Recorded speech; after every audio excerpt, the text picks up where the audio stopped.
Tadi yang disampaikan Pak Ketua, kami belum mendapatkan informasi karena kami menunggu. Jadi keterlambatan tadi karena kami menunggu juga dalam proses staff. Saya di sini di bidang sidang ini Fuhail Amin dari Fraksi Demokrat sebagai pimpinan Komisi 3. Di sebelah saya Pak Dadi Lajari dari Fraksi Nasdem sebagai pimpinan Komisi 2. Sebelah kiri saya dan ujung paling kiri Pak Aliano dari Fraksi Demokrat. Oh iya, baru sampai ke depan ya, Pak Ketua izin. Pak Ketua baru sampai ke depan ya, akan segera. Paling kiri Pak Samsudin Aliano dari Fraksi Demokrat sebagai Ketua Komisi 1 dan Pak Supriyadi yang kita kenal, beliau sebagai pimpinan Komisi 1 dan Fraksi 3. Dari ujung sana Pak Jani ya, dari Fraksi Demokrat, dari utusan Komisi 2 Pak Agus Mustomi ya, dengan Pak Sudi Sumardi izin dari PKS, Ibu Megawati dari Fraksi PKB Komisi 1 ya. Pak dari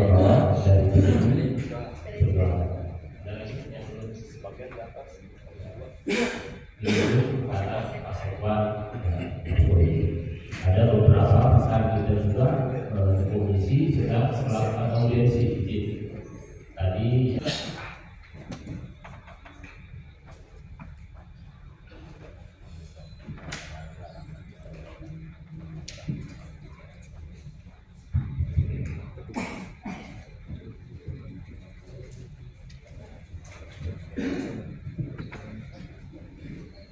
Assalamualaikum warahmatullahi wabarakatuh.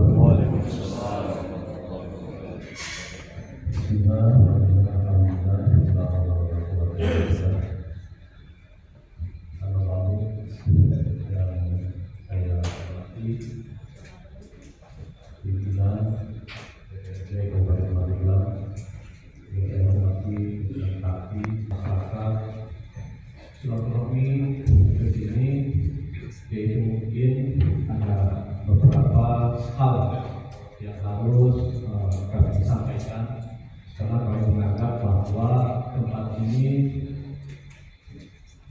menjadi aspirasi kami masyarakat yang mudah-mudahan harapannya ditindaklanjuti ke tingkat yang lebih tinggi.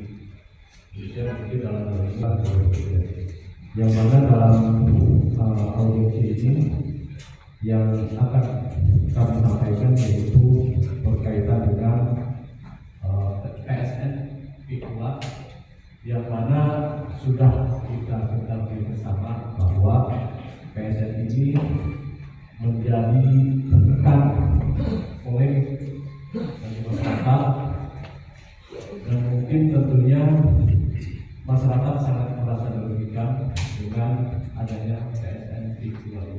Tentu kami sebagai masyarakat Kabupaten Palembang merasa empati, merasa peduli dengan kejadian yang sangat menyakitkan, yang sangat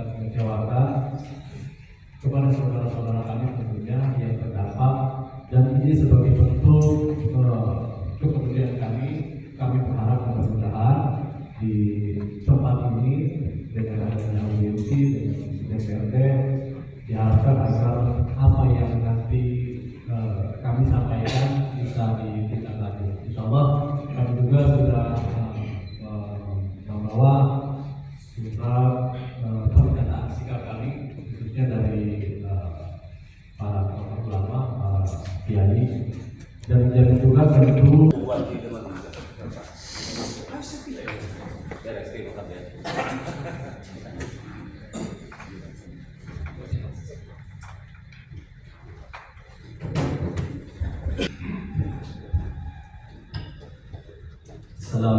warahmatullahi wabarakatuh. Waalaikumsalam. Alhamdulillah wassalatu wassalamu ala Rasulillah wa ala alihi washabbihi wa la haula wa la quwwata illa billah amma ba'd. Yang kami hormati Bapak Ketua beserta jajaran pimpinan DPD Kabupaten Pandeglang dan juga para anggota dari Mahkamah Fraksi Mewakili. Yang kami sangat hormati dan muliakan para ahli ulama, mewakili dan juga rekan-rekan seperjuangan. Pada sore hari ini, sebagaimana yang sudah dijanjikan disepakati bersama kemarin dengan Pak Wakil Ketua, kita akan datang kembali ke tempat ini karena kemarin kita tidak merasa puas dengan hanya satu orang saja. Karena kita berharap ini bertemu dengan Pak Ketua dan hari ini alhamdulillah Pak Ketua menghadiri tidak dilakukan. Sebagaimana yang sudah kami sampaikan kemarin, tujuan utama kami datang sini ini mungkin perlu kami sampaikan bahwa bersama kami jadi para tokoh agama dan seluruh kita, beliau kemudian Fidelis Bapak dari Manes, kemudian Edgar dari Kabupaten Cirebon, Santri, kemudian Pak Mahmud dari Gunung Barat,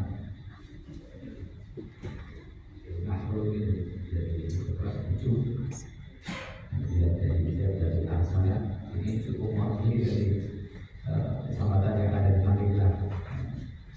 Inginnya pada hari semua, cuma satu tidak cukup kursinya, jadi kita batasi yang hadir. Yang terpenting poin yang ingin kami sampaikan di sini, yang saya sampaikan tadi oleh Pak Ketua Agus Maskur, bahwa ini tempat yang memang tepat untuk menyampaikan aspirasi kami terkait masalah proyek PSN TIP 2 yang terbentang Tangerang Serang. Mungkin ada yang bertanya kenapa soal Pandeglang itu suatu suara gitu ya. Proyek itu adanya di Tangerang dan Serang, tidak Pandeglang. Tapi kita orang Pandeglang ikut bersuara. Kenapa begitu? Karena bagi kami adanya PSN TIP 2 dan sebelumnya TIP 1 ini dalam pandangan kami sangat membahayakan bagi kedaulatan NKRI khususnya Banten. Pandeglang juga Banten. Kalau hari ini PSN 2 yang terbentang Tangerang Serang bisa mereka dengan seluas-luasnya, dengan seenaknya, bisa jadi kemudian akan selanjutnya berjalan ke Pandeglang. Dan PIK 3, PIK 4 atau PIK yang lain. Jadi artinya jangan dianggap oleh sebagian orang apa urusannya orang Pandeglang menyuarakan penolakan PIK 2. Kami bukan Pandeglang. Justru kami ini walaupun orang Pandeglang tidak merasa sebagai Pandeglang, tapi yang kami pikirkan adalah keselamatan NKRI secara keseluruhan dan terkhusus Provinsi Banten. Bagi kami keberadaan PIK 2 ini sangat mengancam kedaulatan Banten khususnya dan umumnya Indonesia.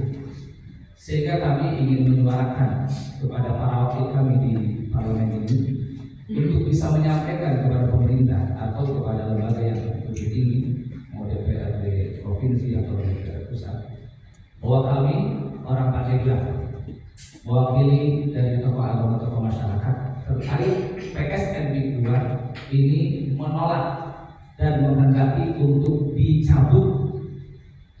Kenapa? Alasannya bukan cuma karena ada kezaliman di dalamnya, sesuai dengan laporan-laporan yang ada di lapangan, tetapi juga yang kami lihatkan adalah ketika kedaulatan negara itu menjadi hilang dan diambil oleh segelintir orang yang tidak kepentingan. Negara tidak punya daya, tidak punya kemampuan. Kami diberi buat kami satu hal yang mengerikan. Ketika dikatakan oleh sebagian orang PSN PIK 2 ini bermanfaat dan harus dilanjutkan. Ketika dilanjutkan, bisakah orang yang mengatakan itu bersiap menjamin bahwa program PIK ini tidak akan mengganggu kedaulatan negara?